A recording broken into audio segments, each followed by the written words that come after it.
We're bringing you the big stories and the key players from the SAF Congress 2026. I'm delighted to have Christian Volduc from Smartenergy, CTO of Smartenergy, with me. Lovely to see you. How are you? I'm very good. Great to be here. Great to meet you again. Yes. And yeah, we've been here a couple of years now, and it's amazing. So what's the Congress been like for you this year? Because I have to say, I feel it's really busy. It's packed. Yeah. We have been engaging here also as a lead sponsor in the last years, and we really expected the market to come up, to have another dynamics. We know last year there were a lot of doubts a little bit how fast this goes. Not just the SAF, which already is introduced, but the eSAF, which is our priority. And we really saw that the mandates which we have in Europe really hold firm. People realize this is something urgent to care about. And I see that a tendency here, the booths we have here, there is a dynamics and also a very concrete talking about how to realize the projects. So it's really a business atmosphere and making projects happen. Yeah, you're so right. And that word you just used, urgency, that's the word that you feel when you're walking around here. They're very targeted conversations that people seem to be having. You delivered the keynote yesterday.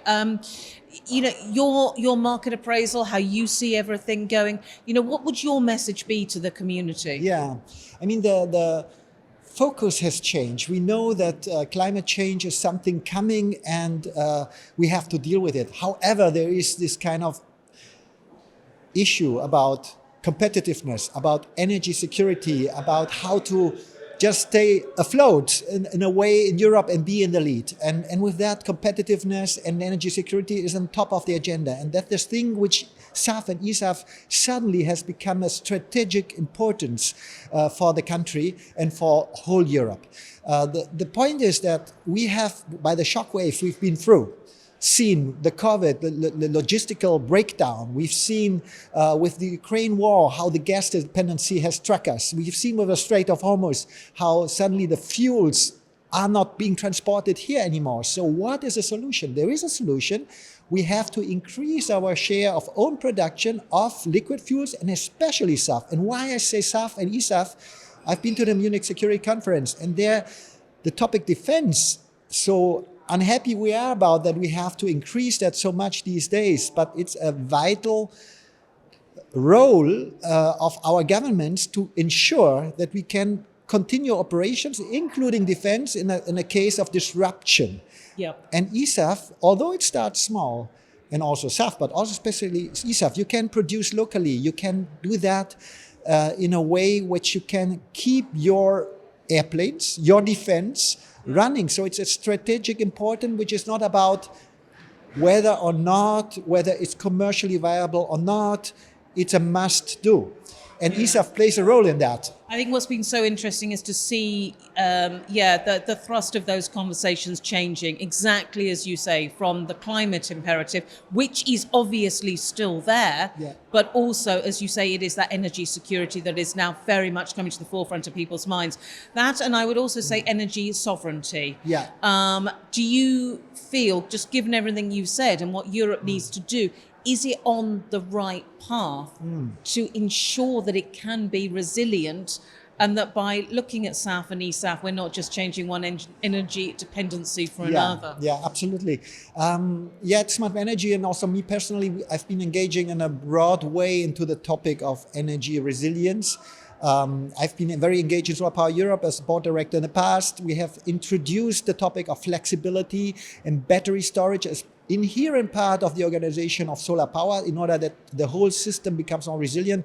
We've worked with wind power in the past together, and all these things together, connecting them with the power to X, power to liquid, the eSAF, makes suddenly a whole ecosystem which can be sustained in a ecosystem which is local. Yeah. We have luckily in Europe places where renewables, where the ingredients, CO2 sourcing are very favorable to make competitive production also in Europe. Very often you say, you can do this just in the Sunbelt or wherever. It's true that this will be a part. Diversification is very important. However, a good share can be done here locally taking into account all these sources. And now comes, I think, something where several participants after the talk yesterday really said, that was the thing which really they said, oh, that's the thing we have to think about, is the system integration, which now combines with digitalization, AI. I know these are buzzwords, but not without reason they are buzzwords. The potential of that in the energy system is not yet exploited at all. Maybe that's exaggerated, but the potential is huge. It will change how we deal with energy, and it makes our energy system resilient. When you're also growing a new industry, a new market like SAF, actually, if you have these tools from the very beginning, you can grow a market and an ecosystem that is as resilient and sustainable that it possibly can be. But let's just concentrate on SAF for the moment. So many of the conversations have been along the lines of how do you ensure that the market develops in the right way, that it can cope with the demands that will be placed on it when it comes to fruition. You know, what's your feeling? Are you positive? Do you have concerns? Where do you sit, Christian? I'm always very, how can I say, transparent in my thoughts, not just biased saying it's one thing or other. Currently, there are different streams. Some say, well, let's take more time. The mandates should be delayed. I really am. I've been a lot in Brussels. I know this is a matter of trust of the European government to hold firm. And they hold firm, and that gives, coming from a voluntary approach, voluntary ESG approach, it has become now a topic of compliance, a topic of really executing, and this now has come to the top management of the companies, fuel suppliers, airlines.